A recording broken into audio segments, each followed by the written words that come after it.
The mind can be such a tricky thing. Don't you agree? I think one of the things that surprises me the most after all these years of coaching is how creative and quite brilliant we can be at getting in our own ways. And one of the ways in which we'll create, quite honestly, lies about reasons why we shouldn't go for things is in the word confidence and in the belief systems that we have around confidence. It's like this almighty thing that we have to have in order to succeed, which is one of the first myths of confidence, that in order to be successful, I have to be confident. Actually, that's not really true at all. In fact, it's very often the reverse of that. You become successful and then you're confident in what you do, right? You gain that experience and you give yourself the evidence. So you can become more confident each step of the way. But most times we don't come out of the gate like, yes, I know how to do this, when you're doing something you don't know how to do. So it's not about having the confidence in order to start something. Sorry, you can't use that one. So it's really about having courage. Tap into your courage and eventually you will be confident. The second myth or untruth that I find around confidence is that you can fake it or you can't fake it. And while I'm not a fan of the fake it till you make it thing, I've expressed that before. I kind of hate it actually, because I feel like if you're really genuinely faking it, it's probably pretty obvious, and I often compare it to acting. You know, if you're faking acting, you're probably not doing it all that well.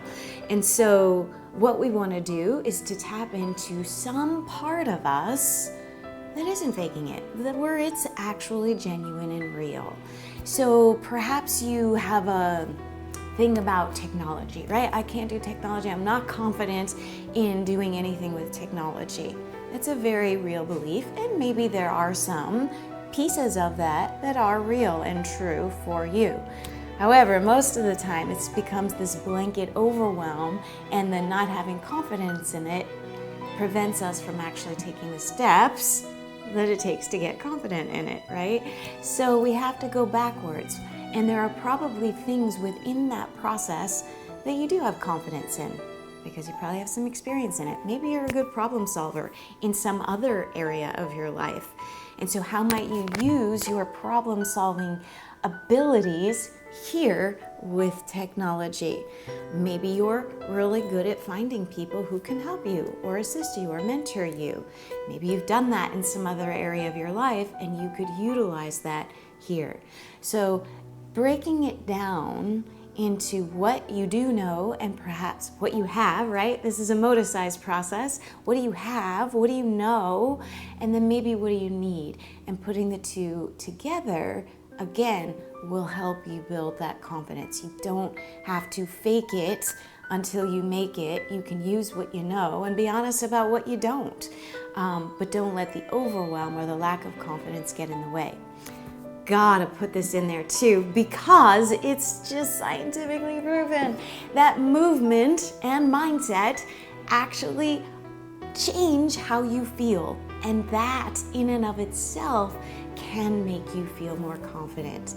Even just changing your body position, that sends messages to your brain. I've got this, I can do it, it's victorious. Even blind people actually, when they feel victory, will go into this body posture and they haven't actually ever seen it before. So it is inherently wired in some way into our nervous system.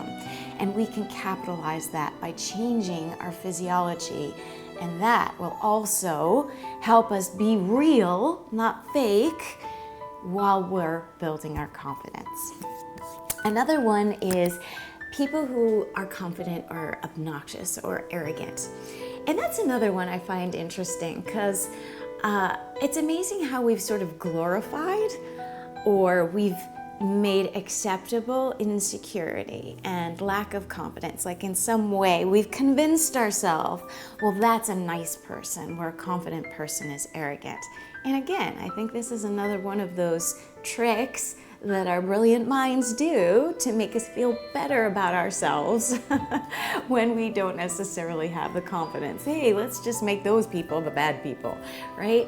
You can be very confident and wonderful and not obnoxious or arrogant. So be that person. And be mindful of your judgments. Is it really about them?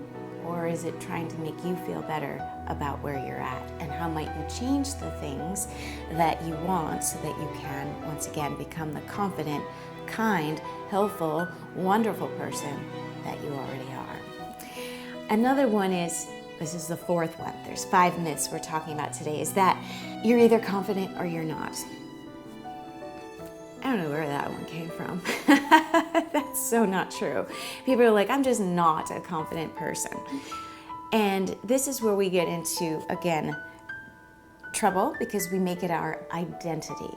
There's either confident people or unconfident people, like we were born this way. And that's not true either. Confidence isn't an identity. It's not who you are as a person. Your soul is who your soul is. Confidence is an attribute that you can build when necessary and you can use to your advantage. But it is not who you are.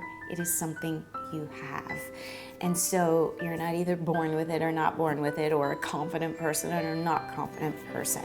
Some people practice activities to build confidence more, and that may make them more confident more often, or more willing to feel the fear and do it anyway, but it's not like they were naturally born with it. It is something that you build. It's a skill set. It really, really and truly is, and it's flipping the script to realize that it's something you get better at by doing it.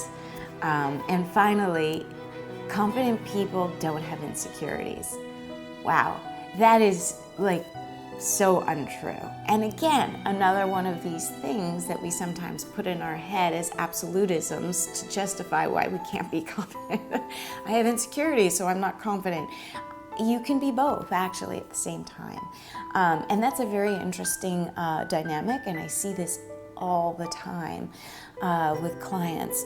They can be super confident at certain things, and they could even have, they could be very confident about their work and what they do and still have insecurities about perhaps new things that they're trying, or where they're maybe stretching themselves out of their comfort zone in their work. So even though they know they're capable, they can still have insecurities, or maybe they just don't feel that great that day, or they, are feeling insecure about something else, and they're dragging that into whatever it is that they're doing. And so one does not include or exclude the other. It's just we can live with both, and that's okay too. It's more of separating those distinctions and building on what we have and building up perhaps what we need more of. So just know that these myths that we create are really just other stumbling blocks that we're putting in the way of who we're meant to be and who you can be, who you truly, truly are. So let's dispel them. Let's dump those, burn those for those moticisers, burn those lies and those myths about confidence, and just tap into your courage and build until you have that full, incredible confidence. And know that it's an ever-growing process and a great one. The more confident we feel, the more we're probably doing in our lives. So go off, be your courageous and truly, deeply confident selves, and shine.